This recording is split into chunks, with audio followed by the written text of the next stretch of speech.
నరేంద్ర గారు, ఇంతకుముందు కూడా మనం కన్నా లక్ష్మీనారాయణ గారి మాటలు కూడా విన్నాం. చాలా చాలా అంశాలకు సంబంధించి చంద్రబాబు నాయుడు గారి క్యారెక్టర్ని, వంగవీటి రంగా గారి హత్య విషయంలో ఆయన పైన వచ్చిన ఆరోపణల దగ్గర నుంచి చాలా విషయాల్లో చంద్రబాబు నాయుడు గారి క్యారెక్టర్ని ఎలా అనలైజ్ చేస్తారు? సార్, ఈశ్వర్ గారు, ముందు మీకు అలానే ప్యానెల్లో ఉన్న సభ్యులకి, సాక్షి టీవీ ప్రేక్షకులకు అందరికీ కూడా నమస్కారం అండి. నమస్తే సార్. చంద్రబాబు నాయుడు గారి గురించి చెప్పాలి అంటే సహజంగా ఏదో ఒక అరగంటలో పూర్తయ్యేటువంటి విషయం అయితే కాదు, ఒక రోజు 2 రోజులు కూడా కాదు, చాలా పెద్ద స్టోరీ. ఎందుకంటే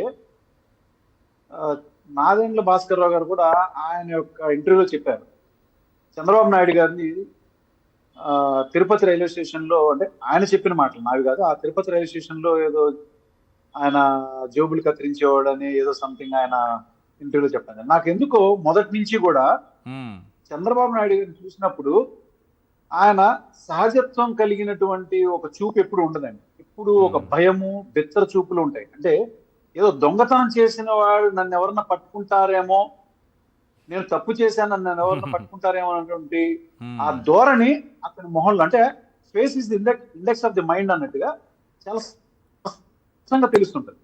యాక్చువల్ గా ఎన్టీ రామారావు గారు పార్టీ పెట్టినప్పుడు ఒక విధంగా రంగా గారికి ఇన్విటేషన్ వచ్చింది, కానీ అక్కడ లోకల్ ఈక్వేషన్స్ వల్ల రంగా గారిని డ్రాప్ అవటం, తర్వాత ఆయన అపోజిషన్ లోకి వెళ్ళి పోటీ చేయడం ఇవన్నీ జరిగింది. రంగా గారు ఎన్టీ రామారావు గారికి అభిమాని సినిమాల పరంగా, కానీ రాజకీయ పరంగా ఎదుర్కొంటూ ఎన్నో సందర్భాల్లో ఆయన నిరాహారదీక్ష చేసినప్పుడు కూడా ఎక్కడా కూడా ప్రాణహాని జరుగుతుంది అనేటువంటి పరిస్థితి ఎక్కడ రాల.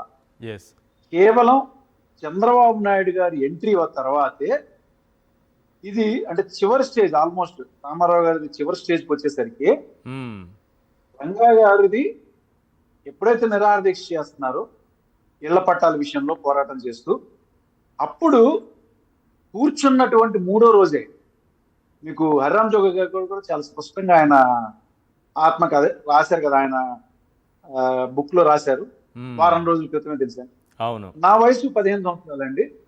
అప్పుడు నాకు 3 రోజుల ముందు నాకు తెలిసింది రంగా గారిని కంపల్సరీ ఏదో ఒక విధంగా ఈ శిబిరం నుంచే, నిరాహారదీక్ష స్టేజ్ నుంచి చంపేసేయాలి అని చెప్పని చాలా స్పష్టంగా ప్లాన్ వేసుకోవడం.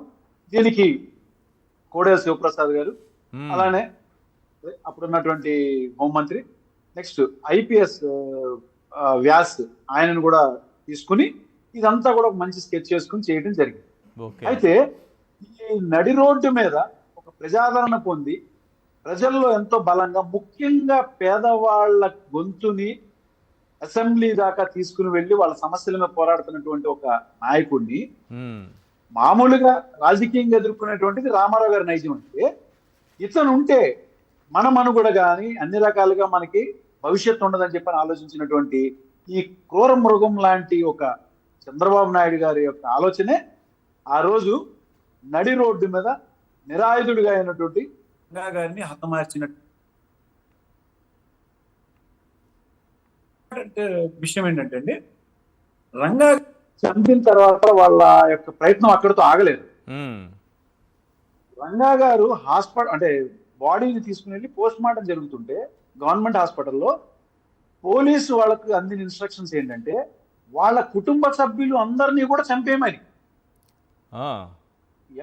రంగా గారితో అయిపోలేదండి, కుటుంబ సభ్యులు కూడా ఎవరు కూడా మగవాళ్ళు మిగలకూడదని. ఎందుకంటే ఆ రోజు గవర్నమెంట్ హాస్పిటల్లో మేము అందరం అక్కడ ఉండి రంగా గారికి ఇంకా జరుగుతున్నటువంటి పోస్ట్ మార్టం జరుగుతున్న సమయంలో స్పష్టంగా కాల్పులు పక్కన ఉండి కొంతమంది పోలీసుల వాళ్ళ ద్వారా కాల్పులు జరిపించారు. మేమందరం నుంచున్నటువంటి అక్కడ ఓపీ వార్డు దగ్గర. అయితే వెంటనే అప్పుడు ఎస్పీ గారికి కర్ణాట రామ్మోహన్ రావు గారి ద్వారా అక్కడ గవర్నమెంట్ హాస్పిటల్ నుంచి ఫోన్ చేయించారు, ఇక్కడ ఇట్లా ప్రజల మీద కాల్పులు జరుగుతున్నాయి, ఇది మళ్ళీ తీరం దాల్చే అవకాశం ఉంది, వీళ్ళు తిరగబడితే మీరు చాలా ఇబ్బంది పడతారని చెప్తే అప్పుడు కాల్పులు ఆపారు. కానీ అక్కడితో వదలలేదండి, మా నాన్నగారిని ఒక కేసులో ఇరికించారు. ఆయన ఆర్టీసీ ఎంప్లాయ్. చలపతిరావు గారు, ఆయన టెలిఫోన్ ఎక్స్చేంజ్ లో చేస్తారు, గవర్నమెంట్ ఎంప్లాయ్, ఆయనను ఒక మర్డర్ కేసులో ఇరికించారు. అంటే ఇంట్లో ఉన్నటువంటి మగవాళ్ళందరినీ మాక్సిమం కేసులు ఇరికించారు. అప్పుడు ఎక్కడా అల్లర్లు కూడా ఎవరికి ఆస్కారం అప్పుడు లేకుండా. నిరసనలు తెలిపిన వాళ్ళు అల్లర్లో పాల్గొన్నటువంటి కాపు యువకుల జీవితాలు కూడా నాశనం అయ్యేలా ప్రత్యేకంగా ఒక లాయర్ని నియమించి మరి కోర్టుల్లో కేసులు వేయించి వాళ్ళ జీవితాలు నాశనం చేశారని కూడా అంటారు. ఎంతవరకు కరెక్ట్ ఇది? సార్ ఇంకొకటి, ఆ రోజున ఆవేశంతో ఎవరైనా కానీ తిరగబడినా ఏదైనా చేసినా జరిగిన అన్యాయం అయితే వాస్తవం. సరే, తిరగబడినటువంటి వాళ్ళ మీద ఎలాంటి కేసులు పెట్టించారంటే ఆ రోజున అంటే 1988 ఇన్సిడెంట్ తర్వాత నుంచి వాళ్ళ మీద డైరెక్ట్ గా రౌడీ షీట్స్ ఓపెన్ చేసి మీకు ఇవాళకి వాళ్ళందరి వయసు ఎవరైతే షీట్లు ఓపెన్ చేసి ఆ రోజులు కేసులు పెట్టినటువంటి వాళ్ళందరి మీద ఇరికించి, తప్పుడు కేసులు పెట్టించిన వాళ్ళందరి మీద ఇరికించి పెట్టిన వాళ్ళ కేసులు పెట్టిస్తే ఇవాళ వాళ్ళ వయసు దాదాపు 60-65 సంవత్సరాల నుంచి 70 సంవత్సరాల వరకు వచ్చింది. అవును. ఇవాళకి కూడా వాళ్ళ మీద రౌడీ షీట్స్ తీయలేదండి. అలాగే ఉందా? ఎంతో మంది ఇవాటికి పోలీస్ అలాగే ఉన్నాయి, అలాగే ఉన్నాయి. వాళ్ళని ఇవాటికి పోలీస్ స్టేషన్ పిలుస్తున్నారు, వాళ్ళని అలానే హెరాస్ చేస్తున్నారు. వాళ్ళ రౌడీ షీట్ అలానే ప్రతి 2-3 సంవత్సరాలకు ఒకసారి కంటిన్యూ చేస్తానున్నారు.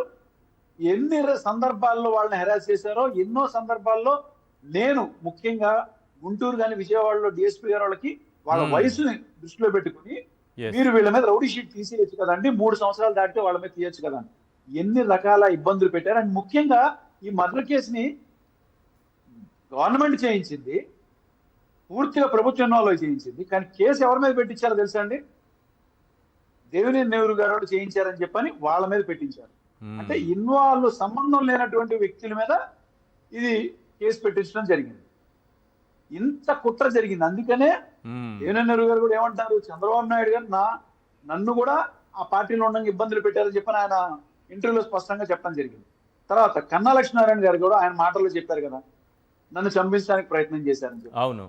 ఎక్కడైనా కానీ పేదవాడి గొంతుకు వినిపించిన, పేదవాడు బ్రతకడానికి ఆస్కారం చూపించినటువంటి నాయకుడు ఎవరు బయటకు వచ్చినా తట్టుకోలేనటువంటి ఒక మూర్ఖము, క్రూరత్వం కలిగినటువంటి ఒక నాయకుడు అని పిలవడం కాదండి, మానవ రూపంలో ఉన్నటువంటి మృగం అనుకోవచ్చు. అది చంద్రబాబు నాయుడు అని చాలా స్పష్టంగా చెప్పచ్చు. రైట్. వెంకటరెడ్డి గారు, మీరు ఇప్పటివరకు జగన్మోహన్ రెడ్డి గారి క్యారెక్టర్ అసాసినేషన్ చేసే విధంగా వీళ్ళు ప్రెస్ మీట్లు పెడుతున్నారు, లేకపోతే వార్తలు రాస్తున్నారు, ఇది మాట్లాడుకుంటున్నారు. కానీ ఆ పరిధి కూడా దాటిందేమో అని నాకు అనిపిస్తోంది. ఎందుకంటే ఫ్యామిలీ వరకు వచ్చేసినట్టుగా కనిపిస్తోంది. కొన్ని యూట్యూబ్ ఛానల్స్ కానీ, వాళ్ళు నడిపేటటువంటి కొన్ని సోషల్ మీడియా ప్లాట్ఫామ్లో కానీ దగ్గరికి జగన్మోహన్ రెడ్డి గారి ఫ్యామిలీలోకి కూడా ఎంటర్ అయిపోయినటువంటి పరిస్థితి కనిపిస్తోంది. కేవలం మా విగన్ దీన్ని జీర్ణించుకోలేకున్నారు. ఖచ్చితంగా ఒకటైతే ఈ ప్లాట్ఫామ్ నుంచి చెప్పదలుచుకున్నా, ఎందుకంటే మీరు హైదరాబాద్ తెలుగుదేశం పార్టీ ఆఫీసులో నడుస్తున్నటువంటి 500కు పైగా యూట్యూబ్ ఛానల్స్ అనే కంటే ఉగ్రవాద ట్యూబ్ ఛానల్స్ 500కు పైగా ఒకటే ఆఫీసులో ఒకటే కంటెంట్తో నడుస్తున్నటువంటి 500 యూట్యూబ్ ఛానల్స్. ఈ భారతదేశంలో కాదు, ఈ ప్రపంచంలో ఏ రాజకీయ పార్టీకి ఇన్ని యూట్యూబ్ ఛానల్స్ లేవు. వీళ్ళు యూట్యూబ్ ఛానల్స్ అనేది కంటే ఉగ్రవాద సంస్థలు, ఈ ఉగ్రవాద సంస్థలని అడ్డం పెట్టుకొని ఈ ఉగ్రవాద సంస్థల ద్వారా ఐటీడీపీ ఆధ్వర్యంలో నారా లోకేష్ చేస్తున్నటువంటి దుష్ప్రచారం, మేము ఫ్యామిలీ వరకు వచ్చి చేస్తున్నారు. ఈ రోజు అమ్మ భారతమ్మ గారి గురించి కానీ, జగన్మోహన్ రెడ్డి గారి గురించి కానీ వీళ్ళు చేస్తున్నటువంటి దుష్ప్రచారం పొద్దున్నుంచి కొన్ని ఛానల్స్లో వాళ్ళని అడ్డం పెట్టుకునే థింక్ ఆంధ్ర, ఇంకోటి వాళ్ళ బొంద, వాళ్ళ బోలే అనేటువంటి కొన్ని ఛానల్స్లో ఏదైతే దుష్ప్రచారం చేస్తా ఉన్నారో మేము దానికి సూటిగా చెప్తున్నాం. మేము దుష్ప్రచారం చేయవసరలా, మేము వాస్తవాలనే చెప్తాం విత్ ఆధారాలతో.